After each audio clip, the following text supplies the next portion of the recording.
So you're ready to get paid to fly a drone? Awesome! Whether you're thinking real estate, inspections, or shooting some mind-blowing video, turning that hobby into a career means you're playing in a whole new league. And that league has a rulebook, the FAA's rules. They can look a little intimidating at first, but don't sweat it. We're going to break down exactly what you need to know to fly legally, safely, and like a total pro.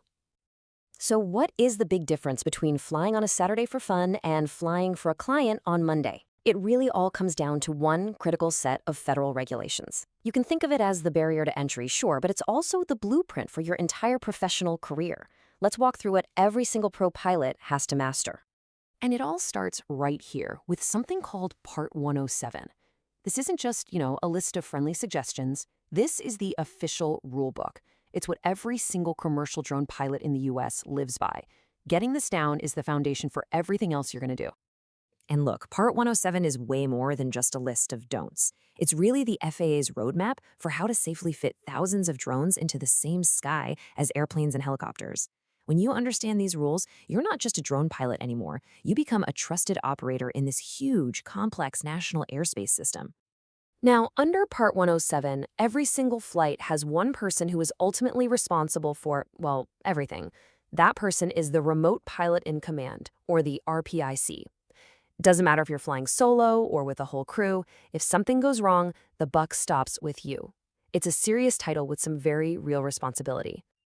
Okay, so you're the RPIC. What are the absolute core rules you need to know for every flight? Let's dive into the basic flight envelope. These are the non-negotiable boundaries that define exactly where and how you can fly. First things first, altitude. Your maximum ceiling is 400 feet above the ground, period. This is a hard and fast rule, and it's there for a really important reason, to keep drones safely separated from crewed aircraft. Think about it. Planes and helicopters are usually flying above 500 feet, so this creates a buffer zone, a safe space for everyone in the sky. Right, that's a great question. You're probably thinking, okay, but what if I need to inspect a 600-foot cell tower or the top of a skyscraper? I can't do that from 400 feet off the ground. And you're absolutely right. The FAA thought of this, and they built a very specific and very important exception right into the rules. So here's how that works. If you're inspecting a structure, you're allowed to fly up to 400 feet above its highest point.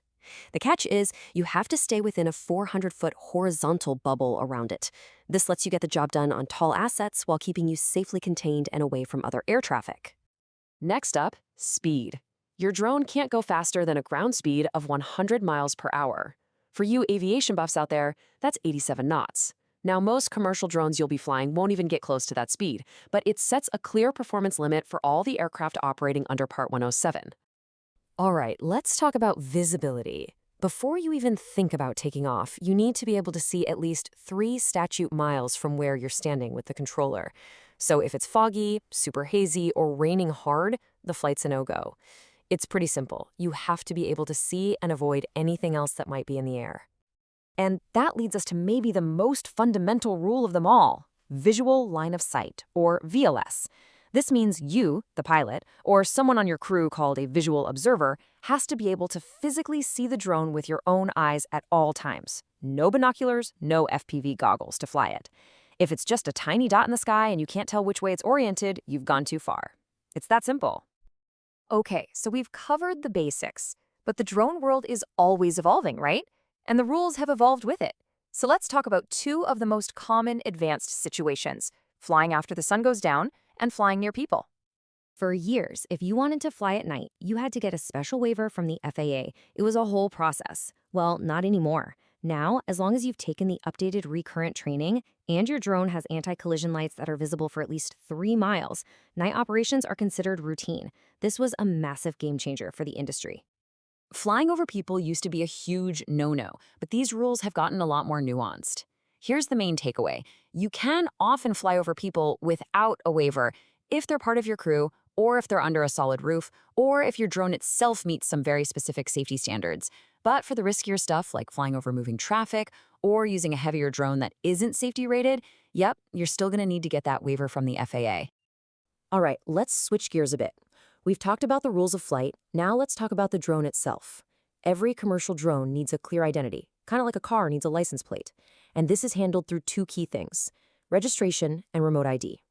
Registration is super straightforward. If your drone weighs more than half a pound, that's 250 grams, it's got to be registered. It costs $5, it's good for 3 years, and you have to physically put your registration number on the outside of the drone. Easy, but 100% mandatory.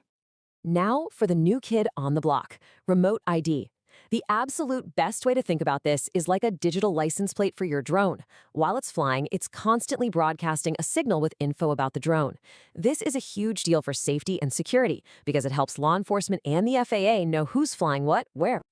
But here's the one detail about remote ID you absolutely need to know. It doesn't just broadcast the drone's location. It also broadcasts your location, the pilot on the ground. This has definitely raised some privacy concerns because it means anyone with a simple receiver app could potentially see where you're standing. It's a really critical part of the rule to understand. We've covered a ton of rules, but honestly, they all lead to this final section, which is the most important one.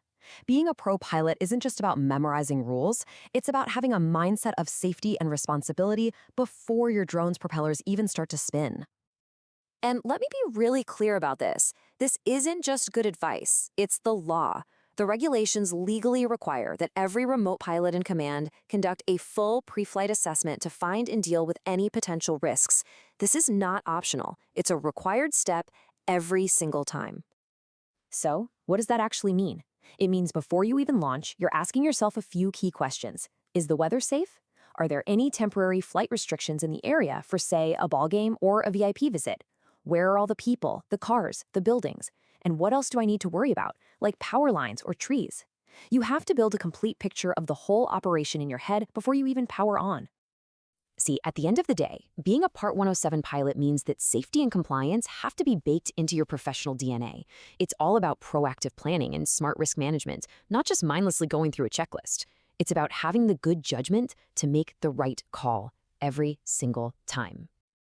So the regulations give us the framework, but safety? That really comes down to the pilot in command. So the real question isn't just whether you know the rules, it's about how you're going to apply them to make sure that every single flight you command is a safe one.